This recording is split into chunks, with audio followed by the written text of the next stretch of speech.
This year, the campus of the National Civil Rights Museum in Memphis, Tennessee, will be eerily empty on Martin Luther King Jr. Day. Gone will be the children and families enjoying the day's activities, as many as 12,000 visitors on a good weather day, and the crowds donating food or giving blood. With the pandemic, it's hard to do that, said Faith Morris, Chief Marketing and External Affairs Officer for the museum, which is marking the holiday online. We will try to give those feelings virtually, but it's not lost on us that it does in some form take away from the sentiment of the movement.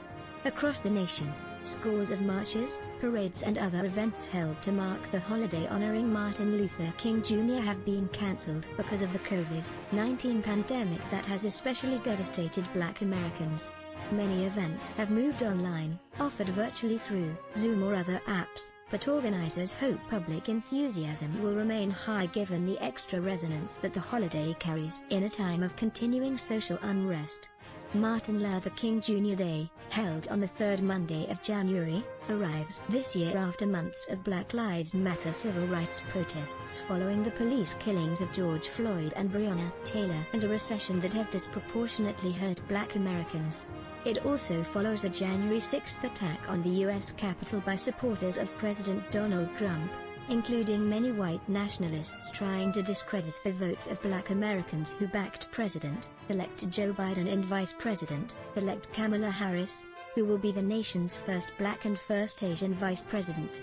You can't help but make the parallels between what Dr. King was fighting for and all that we've been dealing with now, Morris said. Back then it all had to do with the ballot, the vote, and being called fake and void, and sadly, not a whole lot has changed. Biden, who was overwhelmingly backed by Black voters, is scheduled to be sworn into office Wednesday. It is providential, even poetic, that not only is it taking place 2 days before what we believe will be an era of the presidency but also on the heels of one of the ugliest episodes in American politics, said Senior Pastor Frederick Haynes III of Friendship West Baptist Church in Dallas. To me, that signals that if we can take an honest, fresh look at Dr. King, that this is an opportunity to create community out of this time of chaos.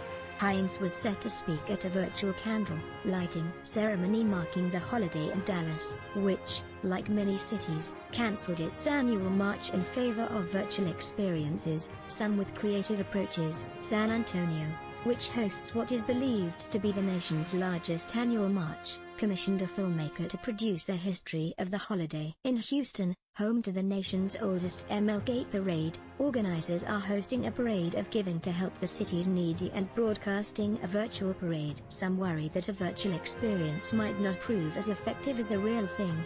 In Las Vegas, where a popular parade has been cancelled in favor of a virtual one, people will have to be in front of their TV rather than watch the floats go by outside, said longtime organizing committee member Alfonso Mason. Such a prospect will be more palatable to older people, he guessed, than younger attendees who eagerly cheer on each year the drill teams, motorcycle clubs and undulating lowriders that stream by. COVID is serious, Mason said, so for the most part people do understand. Health and safety is foremost. Bates College, a liberal arts college in Lewiston, Maine, annually observes the holiday with a day-long slate of workshops, panels and other activities. Those, too, are all going virtual this year. One of the aspects I've loved about MLK Day is the energy, buzz and personal connections I've made with people I'd never meet otherwise, said Michael Rock, an associate sociology professor at the school who helps organize the event. We can interact virtually, but it isn't the same. As part of the day's sessions, Rock will moderate a public panel exploring the history and meaning of the holiday and whether it remains what it was meant to be, and not just a day for errand running. The current climate and fight for racial justice, he said, suggest that as of right now, it is more than that. There's a lot of healing that needs to be done. With its focus on race and civil rights, the holiday offers one way to do so, he said, so I think there's potential for really high engagement this year.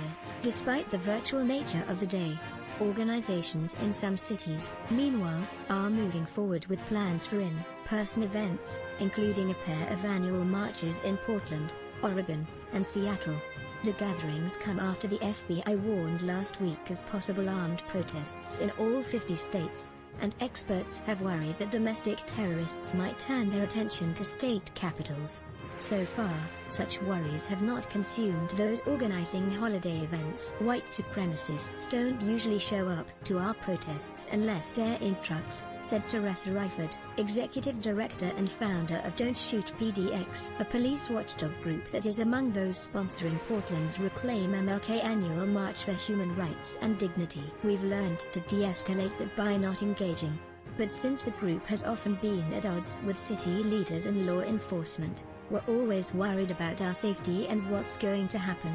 So this year's no different, she said. In Seattle, where an estimated 10,000 people attended the city's annual march last year, organizers say they don't expect numbers at the outdoor event to drop much. Health, safety protocols will be enforced and various organizations have contributed personal protective equipment, said Shord Moore, chair of the Seattle MLK Junior Organizing Coalition. Moore said having to cancel other large events associated with the march, such as a job fair held at Seattle's Garfield High, where King once spoke, was disheartening.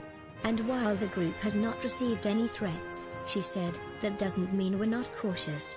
As an example, she said, this is the first year the group has not broadcast its planned route, a decision made in part to thwart would-be disruptors. Other organizers said they realized they would have to cancel any MLK events long before the U.S. Capitol attack in San Antonio. March organizers began anticipating the event's possible cancellation in July, observing the anti-police brutality protests going on at the time and realizing the impossibility of socially distancing a crowd that last year reached an estimated 100,000. Estimates of previous crowds have been triple that.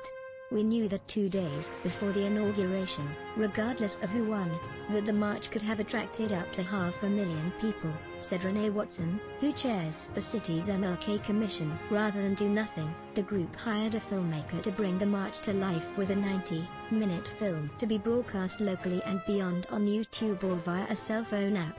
The film features photos and videos submitted by previous march attendees, discussions of King's legacy and tributes to frontline workers and first responders. So maybe grandma can't go out, but everyone can use the technology at the same time and talk about it, Watson said. And if they sent in photos, they might even see themselves in it. Meanwhile, for Houston's Black Heritage Society, there was no doubt that something would take the place of its annual march once its in-person version, developed to mark the renaming of a local street as Martin Luther King Jr. Boulevard, was cancelled for the first time in 43 years. We could not sit on our hands and prevent COVID or anything else from recognizing this great man, said Sylvester Brown, the Society's executive director. Instead, in addition to its drive-through parade of giving at which donors can drop off clothing and other items for the city's needy, the Society put together a virtual parade that will feature videos submitted by scheduled performers. Houston Mayor Sylvester Turner is serving as co-Grand Marshal. Morris, of the Civil Rights Museum, noted the contentious history behind the creation of the holiday, which was signed into federal law in 1983 and first celebrated in January 1986 after a Senate filibuster and the lasting image of New York Senator Daniel Patrick Moynihan stomping on a 300-page document purporting to show King's alleged communist ties and calling it a packet of filth. Similar proposals at state levels were met with various mixes of support and rejection, and it wasn't until 2000, when South Carolina passed a bill making the day an official state holiday, that it became observed across the board nationwide. We fought so hard to make this a holiday, and we need to make sure we don't forget who this man was, and why we need to lift up his ideals and teachings, Morris said. We've got to keep on pressing forward. Not having it in person does not stop us from celebrating his life, and we will do it in a way that we think would make him proud.